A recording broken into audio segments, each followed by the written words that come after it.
You're listening to Power Talk, Berkeley Electric Cooperative's official broadcast about the cooperative, our communities, and ways to use energy wisely. And now, let's join our hosts for today's episode. Good morning and welcome to Power Talk. I am Mike Aponte, the Communications and Media Specialist here at Berkeley Electric Cooperative. And as always, I am joined by my loyal co-host, Miss Libby Rowing, the Director of Marketing and Communication. Good morning. Mike. Well, we've got some very special guests in the studio today. For those of you who are watching, we have the Mizzells, or at least two-thirds of them. The two most important ones. Exactly. The best-looking ones. But as I said, you know, you're two-thirds of what we now have a Mizzell legacy at Berkeley Electric Cooperative. Dynasty, even. Yeah. Our other colleague, David, is the longest-serving employee here at the co-op and the patriarch of the family. He's our superintendent of underground construction and maintenance at the cooperative, but unfortunately, he couldn't be with us here today. Yeah. I know we're all camera shy. Yeah. Shame on him. Got anything to say about him? How much time we got? But you know, at the end of the day, you know, like I said, he's been one of our longer serving employees. You know, he started in line work, and I mean, is he sort of ultimately what interested the two of you in a career at Berkeley Electric or as a lineman? I know for me it was just growing up, seeing what he did. You know, I thought it was pretty cool with the bucket trucks and line trucks, but, you know, being a kid with the big trucks, like with the fire trucks and stuff. But with him, you know, going out with him on calls at times, I thought it was pretty cool.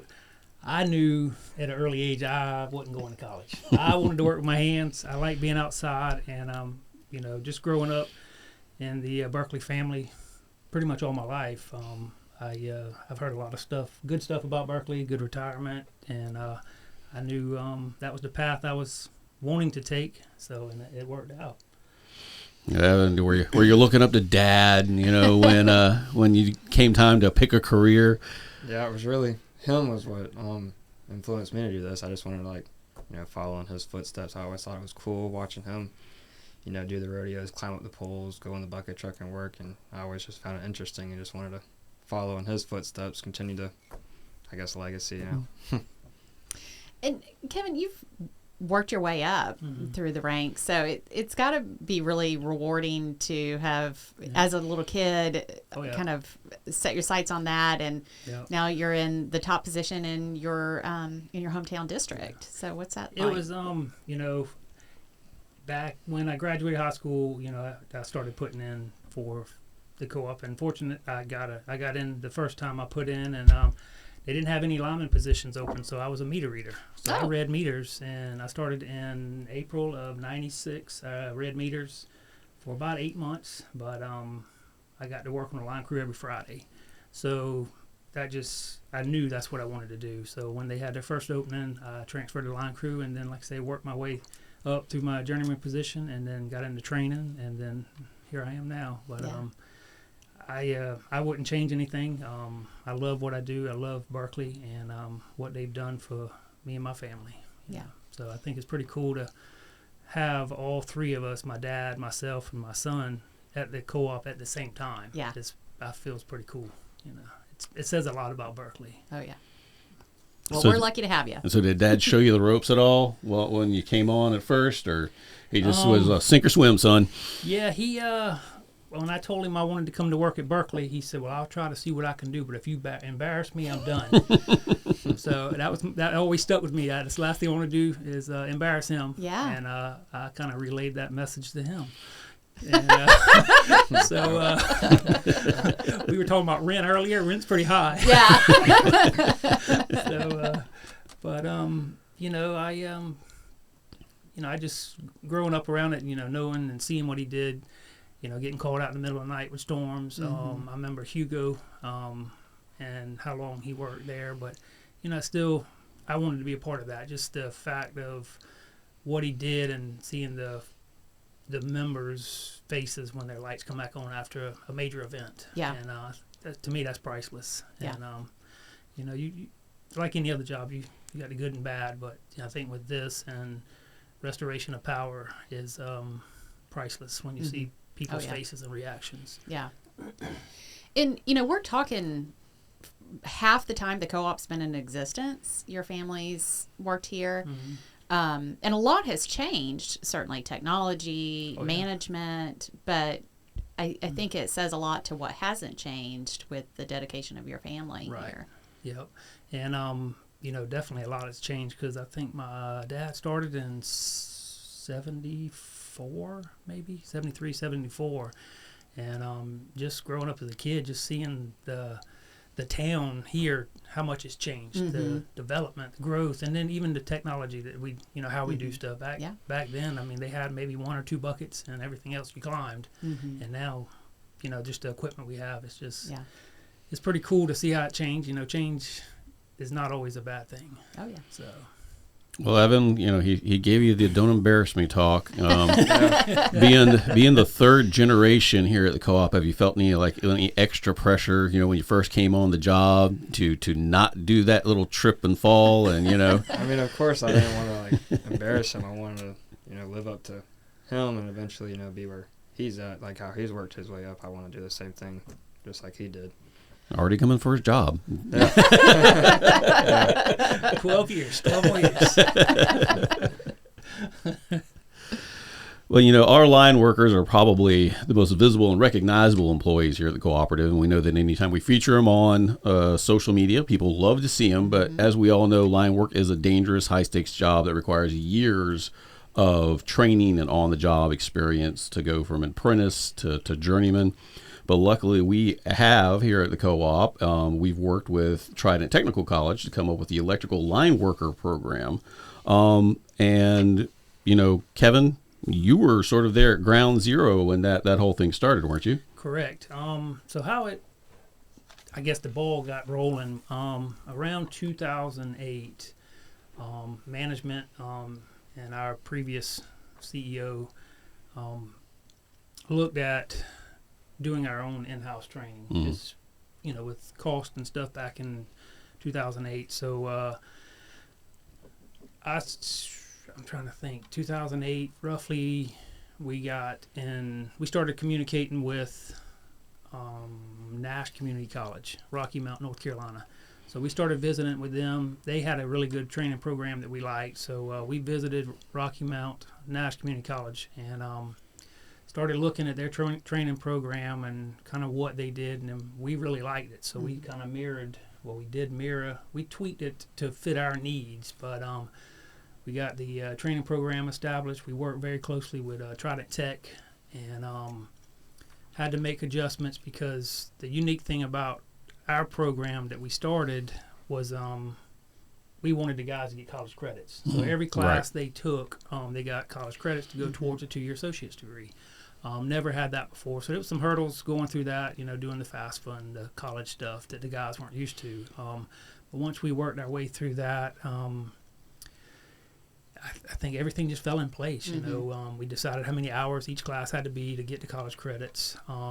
And we had our first class was 2009, as when we first had the ELW program. The first graduate that we hired out of that class was Tim Wiggum. He's a foreman in Goose Creek. He was our first employee that we hired out of our very first class, and he's now a crew foreman in Goose Creek. So it's pretty cool. But yeah, so that's really how it all started from 2009 to now. I feel that school's done very well, and now you see more and more line worker programs in the state. But you know, for me, I think the program's priceless because before we had the program, we would hire guys, just sit down and interview. Hey, you're scared of heights, this, that, and other. And a lot of the guys, no, I'm not scared of heights. But then you get invested in them 6-8 months, and then you would send them to school in Columbia. They'd get up there and they're scared to death to climb. Yeah. Well, now you done lost that 8 months. Now you got to start all over again. Yeah. So now with this program, you know, I tell the guys, this is the 14-week interview. Yeah. The day you start here, you know, how you come to work or come to class, if you're late, you know, what you do these next 14 weeks, you know, is an interview. Yeah. You know, because not only Berkeley coming out here, you got the other utilities coming out there visiting. And, you know, that's the thing with them. I think is a great program, and it benefits the guys and the local utilities. Yeah. And, as a manager over operations, it's got to be a good feeling knowing the types of training these guys are going through and that they're getting, good quality guidance and learning it the right way, because you certainly don't want to send somebody out and something absolutely. Bad happen. Yeah. And that's the thing that with our in-house program, we train them the way we want them, to be trained. Yeah. Not saying our way is perfect. Sure. There's more than, as they always say, more than one way to skin a cat. But we have our certain ways, our certain protocols, procedures, and we can train them the way we want them to be trained. So I think that's again, I feel like that's a great benefit with the program. Trident Tech's been great. I think it's with working with them, it's been pretty seamless. With the land that we got, because we got about 4.5 acres that they not gave us, but we got to use for the training program. We provide all the equipment and material, Instruction. Yep, and it's been a great opportunity, I feel, for Berkeley Co-op and Trident Tech. Yeah, definitely.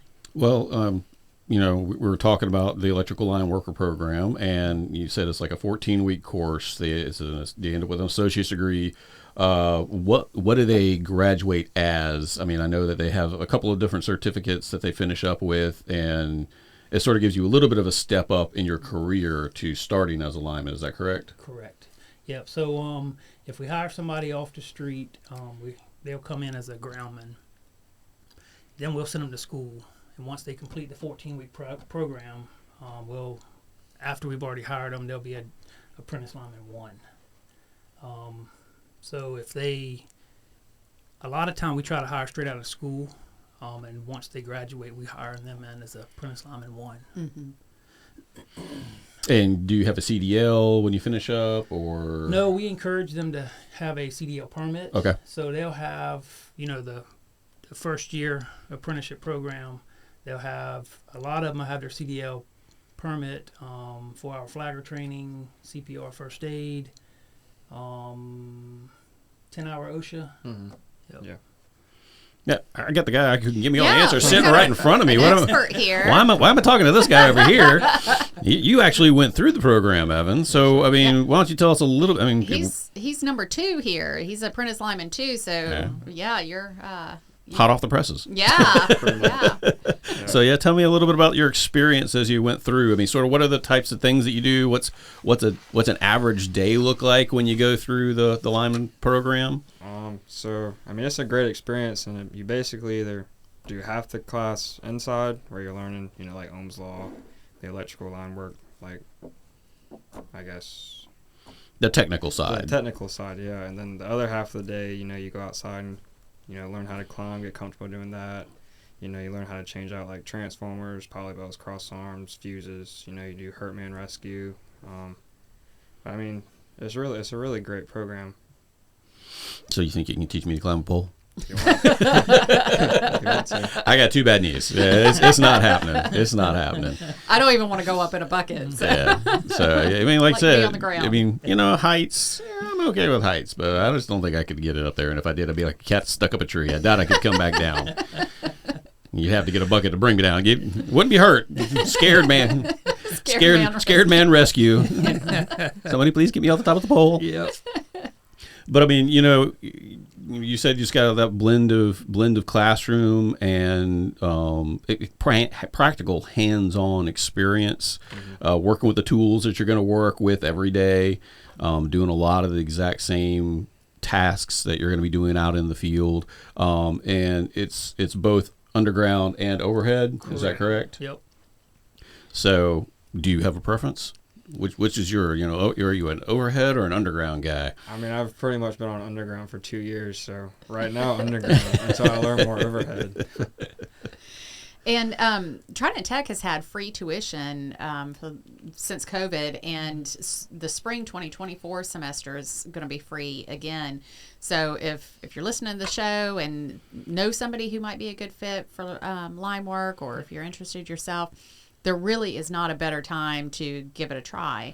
Right. Because you might have some money in on tools and books, but it's not going to get any less expensive to go through the program. Well, I was about to say, there are a few costs associated with it. I mean, because what type of tools do you have to buy to be able to participate in the program? Once you meet with the advisor, they have a list of tools that, is required for the class. The climbing tools, belt, hooks, that's going to be your most expensive items. And then your hand tools are going to be your lesser items. But the climbing tools is going to be the most expensive, but if you can find you're going to them, need them. Yeah, you're going to need them, and they'll go with you wherever you go. So once you finish the school, you carry them with you, and whatever utility you get on, they're your tools, so you bought them, so you can keep those. For those of you who are just now tuning in, we are talking with the Mizzells, Mr. Kevin Mizzell and Mr. Evan Mizzell, and David Mizzell in spirit, talking family legacies and electrical line work and what it takes to be a lineman. And we just were finishing up talking about the electrical line worker program that we have with Trident Technical College. If you missed the first part, you can always rewind and take a listen, or you can go to Trident Tech's website to get more information, or berkeleyelectric.coop. We've got some information there as well. We were just talking that there are a few costs associated with the program if you want to participate, but good news is we have internships and scholarships available. That's a fairly recent opportunity that will help out with those costs. And right now, actually, we've got an application process that is ongoing. Yeah, it's the application for the internship is open through Thanksgiving, basically. So check out our website, definitely. And Kevin, I know were directly involved in the creation of the scholarship internship experience. Tell us more about that.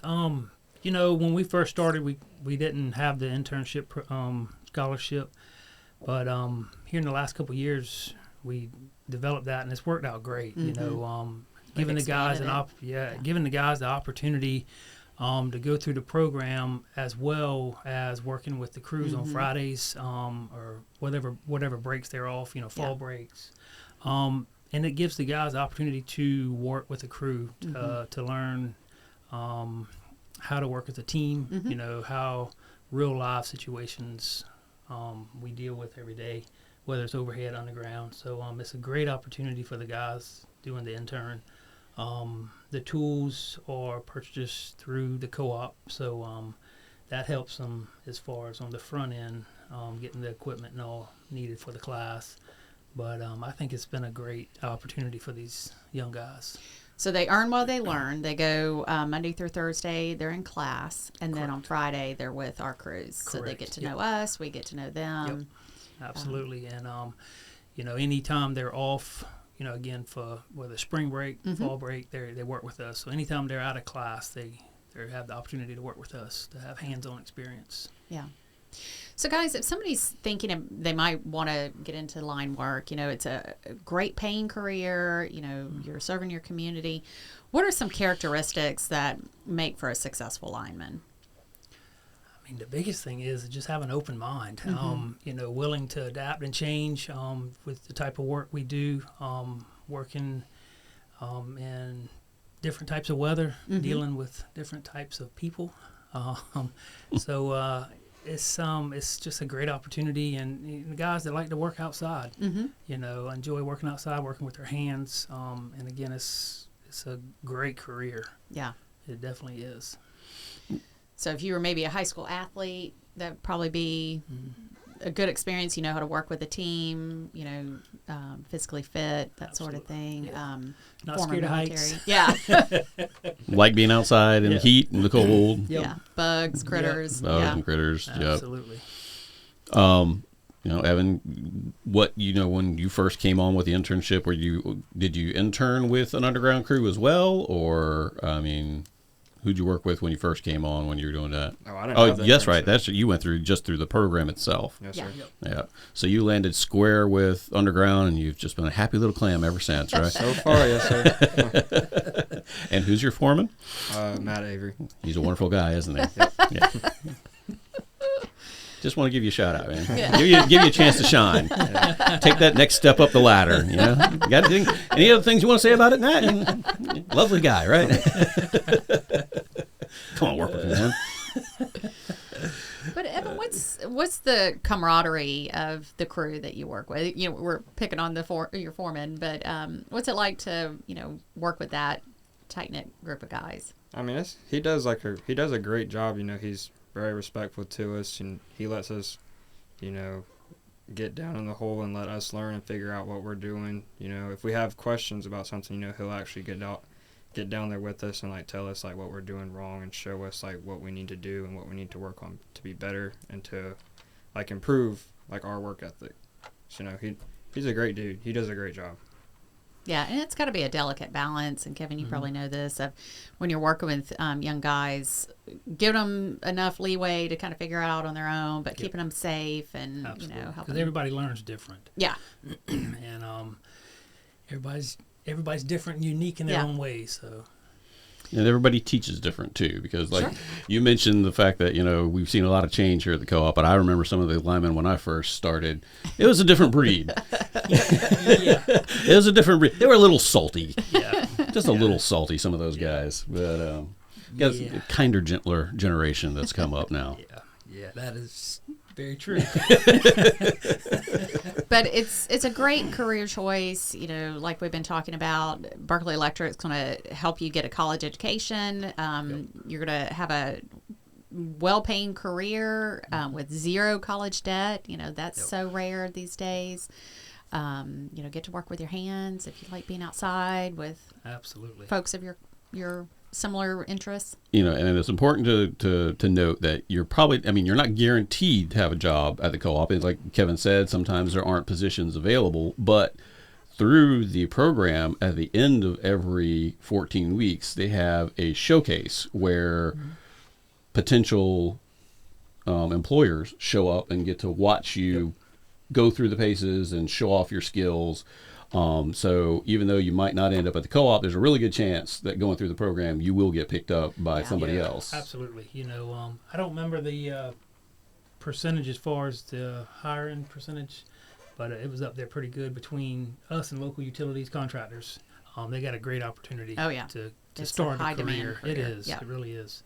And you also get to have your friends and family come out and showcase during the showcase and watch what you do.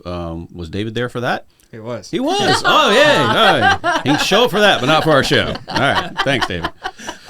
See where we rank. I need to write that one down. We're talking about electrical line work and legacies and working on the lines. And one of the great ways that we've been talking about is our electrical line worker program in partnership with Trident Technical College. But there's another really great way to test your skills, and that's the South Carolina Lineman Rodeo. And I believe both of y'all are involved in that to some degree, correct? Yes, sir. Evan, weren't you last year? Didn't you participate? Yes, sir. Tell us a little bit about it. I mean, how did it go? Well, at first I wasn't going to do it because, I wasn't really sure.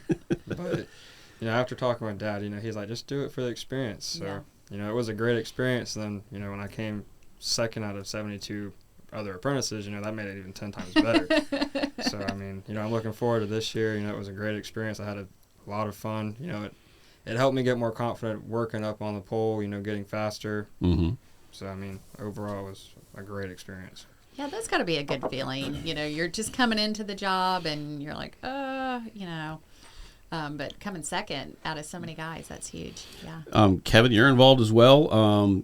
We are going to be hosting, if I'm not correct, the Lineman Rodeo coming up for next year. When is that happening, and what can folks expect? That will be in March of 2024 at Berkeley Co-op, our Monks Corner, our main office. It's going to be a great event. No, you're good. And, sorry. I had a little bit of a brain aneurysm, so just ignore me.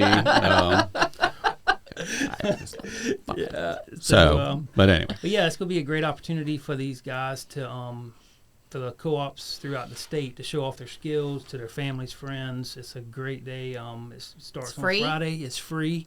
Family friendly. We're going to have food vendors. Saturday, it'll kick off that morning about 8 o'clock. Mm-hmm. And we typically get over about 2 o'clock.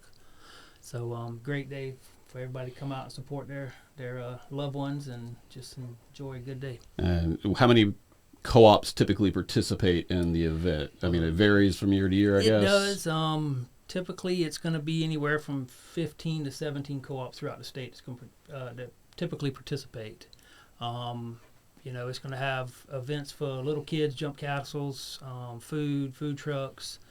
So it's going to be a great day, as long as you got great weather. Yeah. So you encouraged Evan to participate last year. What do you encourage the young guys to? It's just a great opportunity for them to better themselves, because there's a lot of ways to complete a job with this type of work we do. Mm-hmm. And doing the rodeo, you have a lot of rigging, and you try different techniques to try to cut your time, because the safety's first by all means. Sure. But you want to keep your points, and if everybody has the same points, then it falls back to time, who did it fastest. So you get to figure out what works best for you. And then you have two divisions. You got a journeyman team, apprentice team, and we come up with the events that they have to do for each division. But it's just a great opportunity, and then you get to show off to your families and your family and friends what you've learned and your skills that you've learned throughout the year. Just a great opportunity, great time, camaraderie, and just to have a day to see other co-ops throughout the state as well. And you just build that relationship also.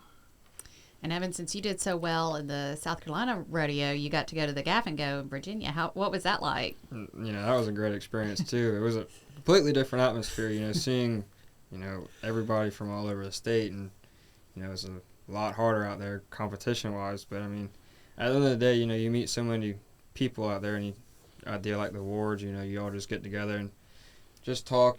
Some people exchange, hats and everything from different co-ops. It's just a great time and a great experience as well. So what was your best event? My best event? From which rodeo?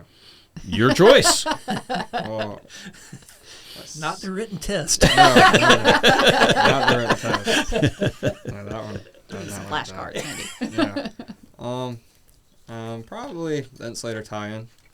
I was really worried about that one because all month I was practicing that one, not getting in the meantime. And I came up to him, but right before I said, should I just do it wrong and take the 2 points? And he said, no, just do it right. And I listened to him, and I ended up getting it well under the meantime and keeping all my points. So that's probably my favorite one. Okay, well, good. I mean, and Kevin, don't you judge for this? I do. So were you judging that event? Yeah, no. So we have two master judges. Myself is one, and a guy from Mid Carolina is the other master judge. So I was not judging. Just checking. He did really well all of a sudden. Yeah. So, Kevin, what's it like to see Evan follow in your footsteps and do so well? He's not embarrassing you. He's doing great. He is. I'm very proud of him. He does. He's very passionate. I'm proud of him. You still worry, because I know growing up, my dad was always, you better be careful out there because you can get hurt and this, and I kind of blowed it off, as a young 20s, just kind of blow it off. But now I see what it's all about, because this is a dangerous job. Yeah, it's a great job, but it is dangerous. Yeah, but I am proud of him. So, Evan, are you going to participate in the Lineman Rodeo next spring? Yes, I plan on it. Awesome. Okay. Well, that's Saturday, March 16th, 2024. We're going to be right here at the headquarters. Yep. Be a ton of fun. You could just learn more about line work and see it just in a fun, relaxed environment. Bring the family. It's free. Yep. Mm-hmm. Absolutely. So and then as a reminder, the application period for the spring 2024 electrical line worker internship is open until November 24th, and you can apply on our website at berkeleyelectric.coop. And ladies and gentlemen, I think that's just about time. So thank you for tuning in to Power Talk. This is the official broadcast of your electric cooperative. You can catch up on past episodes on streaming platforms like Spotify, Apple, and iHeartRadio, and get a behind-the-scenes look on Berkeley Electric's YouTube channel. So until next time, this is Power Talk, signing off.